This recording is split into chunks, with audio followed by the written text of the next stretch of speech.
வாழ்க வளமுடன். அரசர் ஒரு தெனாலி நம்மளை கூப்பிட்டு தத்துவம்னா என்னப்பா அப்படின்னும். தத்துவம்னா உண்மை, சுபாவம், அதிகாரம் அப்படின்னு. அப்படியா, கொஞ்சம் விளக்கம் சொல்லு. பலம், பூதங்கள் 5, தன்மாத்திரை 5, இவையெல்லாம் சேர்ந்து 25 தத்துவங்கள் அப்படின்னும். சரி, நீ போகலாம். நாளைக்கு ஒரு ஞானி வர்றாரு. அவர் என்ன சொல்கிறாரு பார்க்கலாமா அப்படின்னாரு.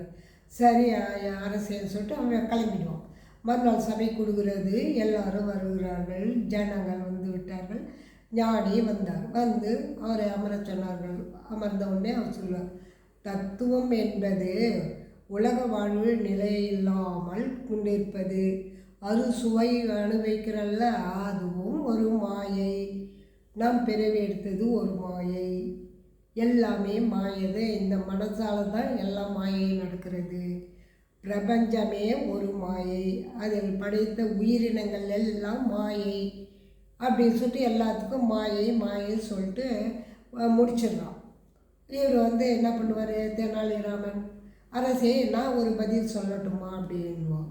சரி நீ சொல்லு அப்படின்வான். அரசே, இந்த அண்ட இதுவே ஆண்டவன் படைத்தது. அது படைத்தல், காத்தல், அழித்தல் மூன்றும் மும்மூர்த்திகள். இவர்களெல்லாம் உள்ளதை புராணத்திலும் வேதங்களிலும் புராணங்களிலும் சொல்லப்படுகிறது. அப்படி இருக்கும்போது எப்படி இவர் எல்லாமே மாயின்னு சொல்கிறாரு அப்படின்னு அவர் சொல்கிறாருல்ல. சாப்பிட்றது, அறுசுவை உணவுறதெல்லாம் ஒரு மாயைன்றாரு. சரி, அதையே நான் இப்போ கேட்குறேன். அவர் என்ன சொன்னார்? சாப்பிட்றது, அது சாப்பிட்றது. சாப்பாடு சாப்பிடுகிறேன்றது எண்ணம். இப்போ சாப்பிட்டுன்றது என்ன மனசு இல்லை. அப்போ சாப்பிட்டாங்களே, சாப்பிட்டோடனே பசி நீங்கிடுது இல்லை. பசி நீங்கிடுதா, கொஞ்சம் தெம்பு வந்துடுது. அது இது அதுவே என்ன சொல்கிறாரு அவர்? சாப்பாடு சாப்பிட்டு விட்டேன், அது வார்த்தை. அப்படி இருந்தால் பசி நீங்கி இருக்குமா? நீங்கள் அது இல்லை. அப்போ அவர் எது மாயை எது இல்லைன்றது தெரிஞ்சுக்கினாரா அப்படின்வார். அப்போ அவர் யார்? ஞானி இவர்கிட்டே காலில் விழுந்து, அப்பா நான் தெரியாமல் சொல்லிட்டேன் அப்படின்னா. அப்படி இல்லை, பசி வந்தால் பத்தும் மறந்து போன்ற மாதிரி உனக்கு எதுவும் தெரியல, எதை பேசணும்னு தெரியல, அதனால் நீ இது மாதிரி பேசிட்ட, ஒன்றும் தப்பு இல்லை அப்படின்னு. இல்லை, நீ எனக்கு ஒரு சாப்பாட்டு மூலியமாக விளக்குன பாரு. சாப்பிட்றதுக்கும் சாப்பிட்டு விட்டேன்றதுக்கும் எவ்வளோ வித்தியாசம், வார்த்தைக்கும் அனுபவத்துக்கும் இருக்குல்ல அப்படின்னும். அதை நான் உணர்ந்துட்டேன். நான் ஞானி இல்லை. நான் ஆடை போட்டுக்கிறதாலும் உடையாலும் உருவத்தாலும் ஞானி கிடையாது. பற்றற்றவன் தான் ஞானி. நான் இன்னும் பற்று அறுக்கலை. எனக்கும் ஒரு ஆசை, ஒரு ப்ரைஸ் கொடுப்பார் தானே வந்தேன்.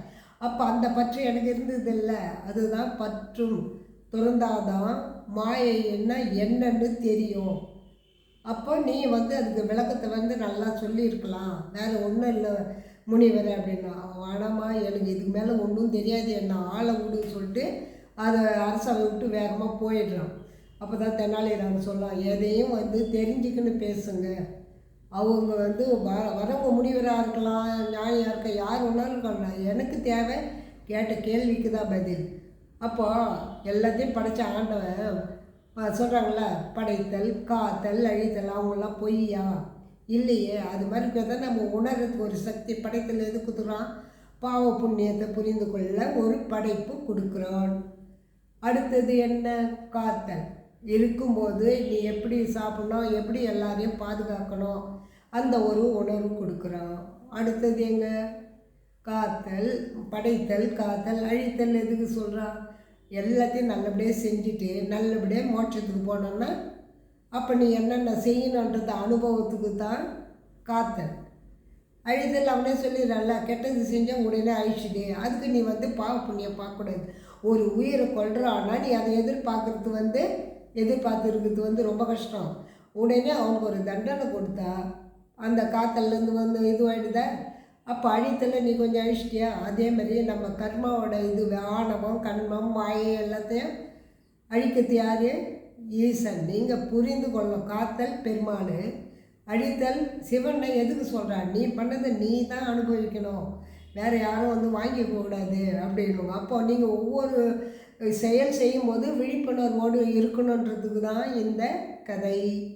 வாழ்க வளமுடன்.